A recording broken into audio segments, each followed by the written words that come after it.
Good morning mga guys. Good morning. So, magandang umaga po sa inyong lahat sa makulimlim na umaga. Ayan. Ayan po. Isang makulimlim na araw. Merkulis Santo po ngayon guys. So, mga madilim ang kalangitan. So, nagbabadya na po yung ulan.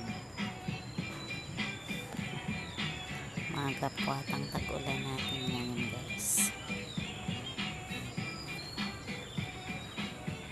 Okay guys.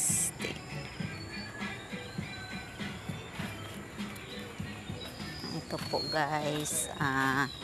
Nagtago po dito yung talong. So palipas na po sila. Palipas na dahil nga mainit. Okay guys. Thank you for watching. Thank you po sa panonood. God bless po sa lahat. Amen.